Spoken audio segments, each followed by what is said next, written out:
Peace and joy. Welcome back to another episode, Drumhiller Farms. Today we're going to move cattle and get ready to purchase a couple new cattle coming to the farm.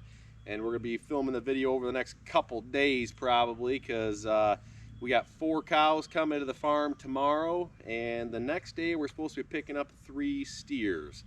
Going to increase the herd a little bit, bring a few more animals on to finish, and hopefully get a couple more calves next year. Come along, hit the subscribe button, and stick around for a while. But take a look at what we're going into here. This is just some great feed for these animals. We finally got some rain. We went about 3.5 weeks with touching 100-degree temperatures with no rain.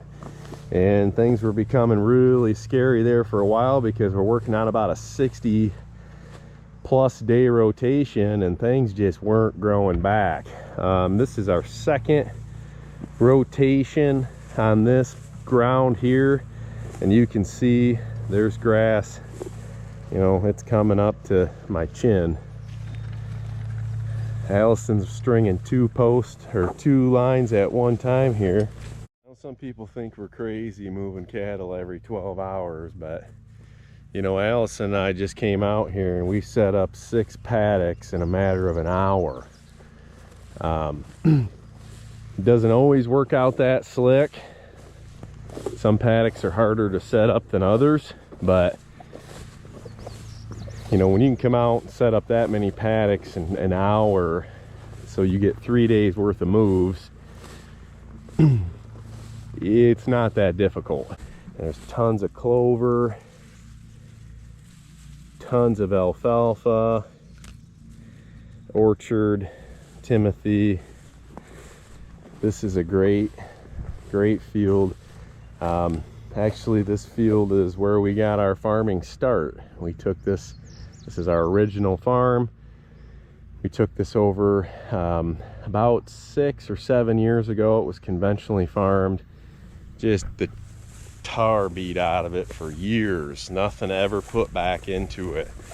You've probably heard me say in other videos, we'd make more money on this farm if we sold gravel and made it into a gravel pit. But we're slowly changing things and getting our grounds better and better and managing it better, and that's why we're bringing more cattle onto the farm this year. Pull some of that grass up next to you so you can see how long it is. This is real some of that nice. good stuff. Got some of see Bibles and burgers are going to be at Tompkins. Yeah. Pretty cool. With these schools.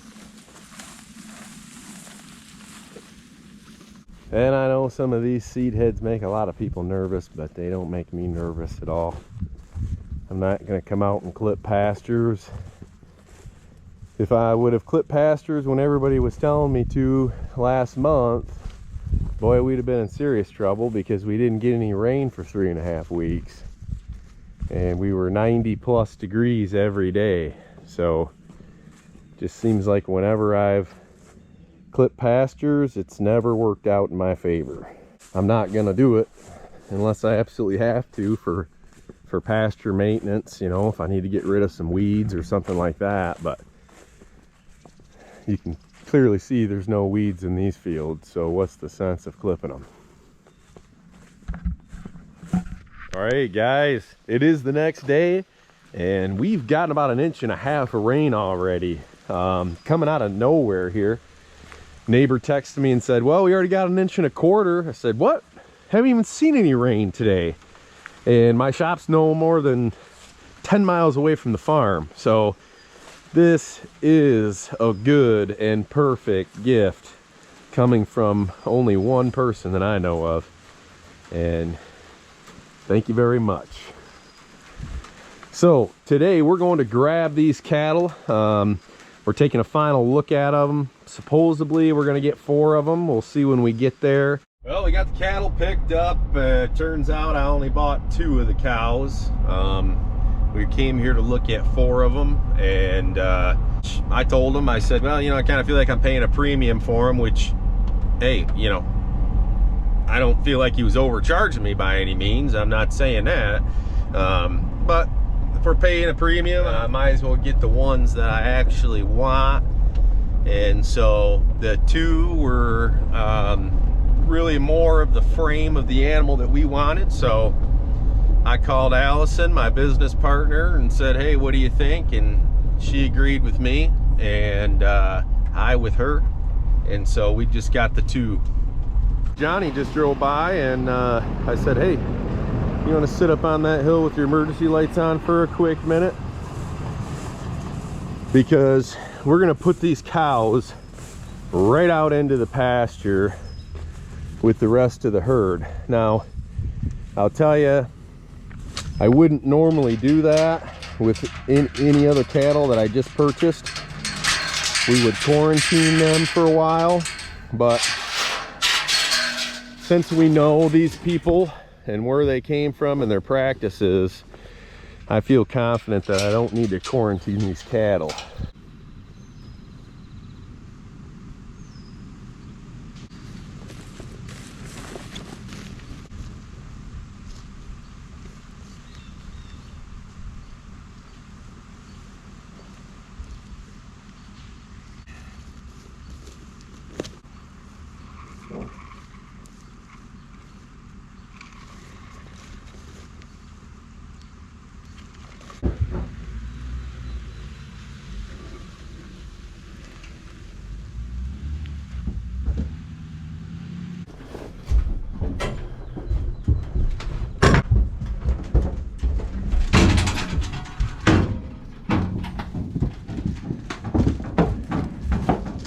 These are some nice looking cattle. You can see her brisket's just about scraping on the ground.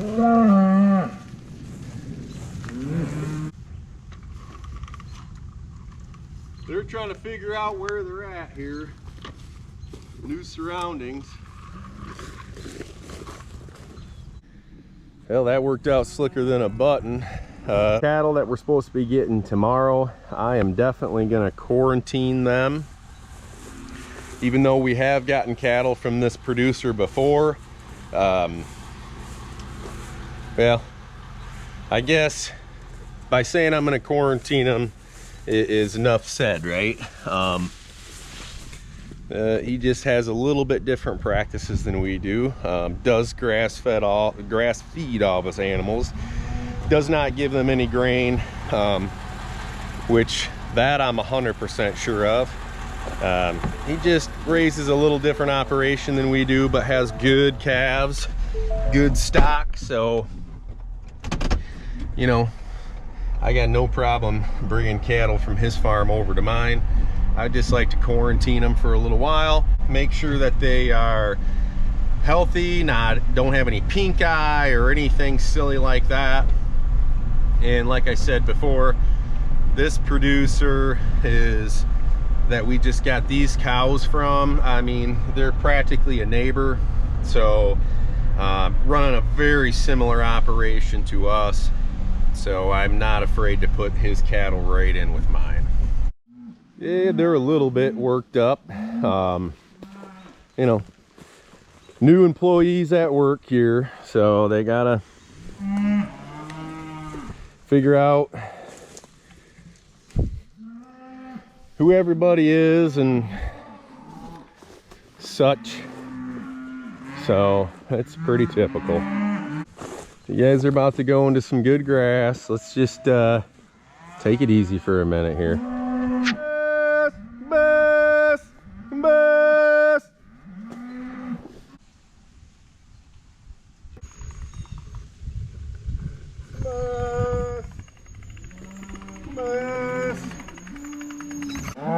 Come on.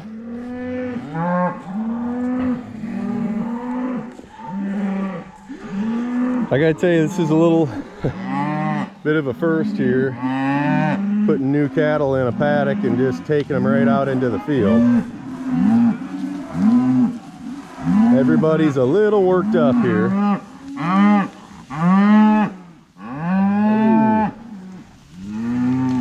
Yeah, they're being bullies.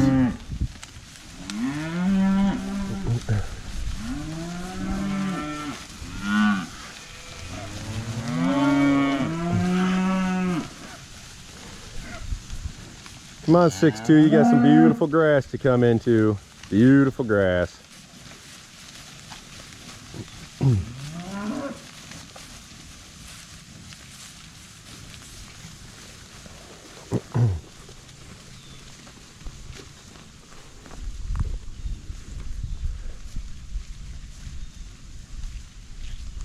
'49's mom still limping a little bit, but looking a lot better. She's been limping for about a week. All right, you're going the wrong way, dude. Little heifer. What are you coming to me for?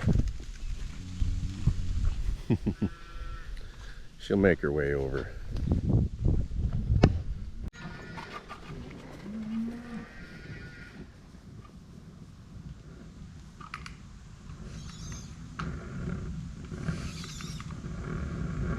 It'll be about 6:30 in the morning when we come out here to move them before work, and it's about 7 right now. So they'll be in here roughly 12 hours, and then we will move them into this paddock that Allison and I already set up, and we'll move them right over into here tomorrow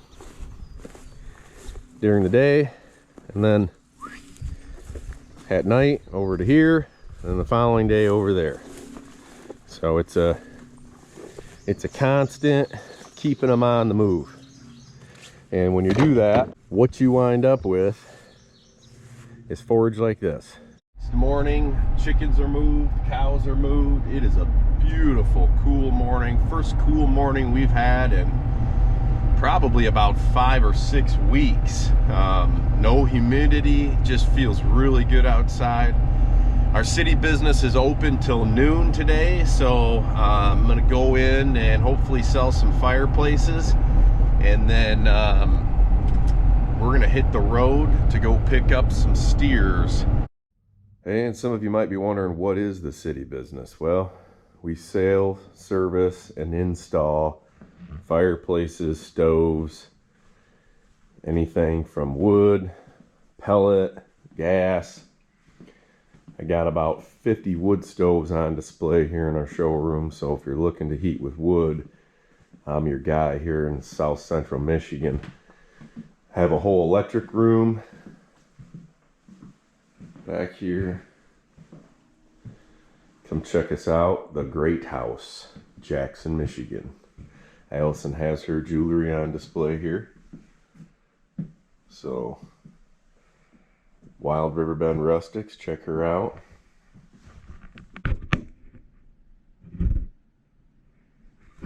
Well, we made it here, and Steve here has taken me around and showed me all the different herds that he has and all the number of bulls, and you know, he's got a pretty good operation here as far as his genetics go with his cattle. You know, he's one of these guys that like to get their cows up to the barnyard every day and have some dry hay and stuff, which, hey, that's no problem by me. It's not quite the operation that I'm running, you know, without being them on pasture all the time. I mean, his cows do have access to pasture, but they're also in a little bit of a barnyard most of the time as well. So they're a little dirtier than I like to see them. But, you know, everybody's got their own way of doing things. Just like that, got ourselves a few more steers to finish out, grass-fed steers. And you know, that's one of the biggest problems in finding somebody that's actually being honest about only feeding grass. So, you know, when a guy will take you around his whole farm and show you his whole operation, you know, he's telling the truth. And he's got bulls everywhere. I mean, this guy's big into bulls. Big boy there. Just like last time I came here, he took me out to another one of his bull herds. And man, there's one out there, it's about 2,300 pounds.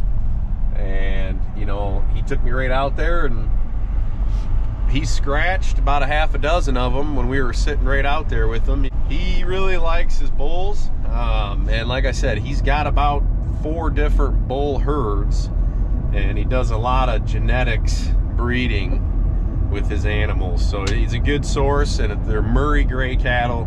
He's got a lot of 100% Murray Grays, and the Murray Gray is a beautiful animal, and they do really well on grass, and they actually carry a tenderness gene with them. Anybody that's had Murray Gray beef will generally go searching for it again because of the tenderness of it.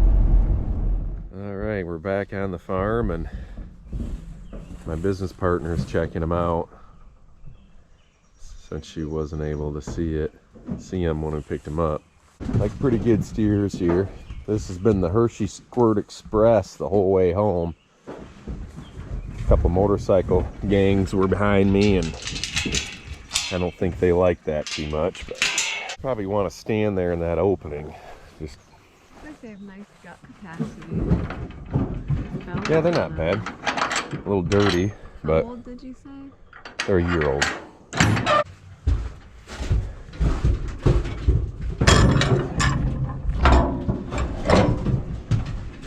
Welcome to the new farm there, guys. Easy. Hey, easy. Yeah, well, hang on. Here, go on, 6'6". They're pretty nice, I mean.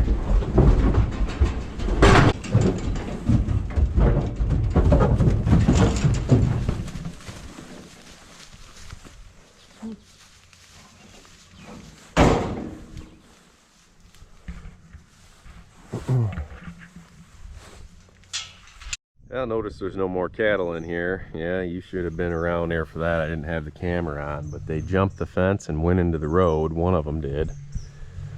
And somehow I was lucky enough to get them under control and get them over into this other area that's hot wired around. And oh geez, what a mess. Car went by, almost took one of them out. But we're gonna give them some time to kind of settle down, and boy, I hope we don't deal with that again. All right, guys, thanks for sticking around to the end of the video. Don't forget to hit that subscribe button.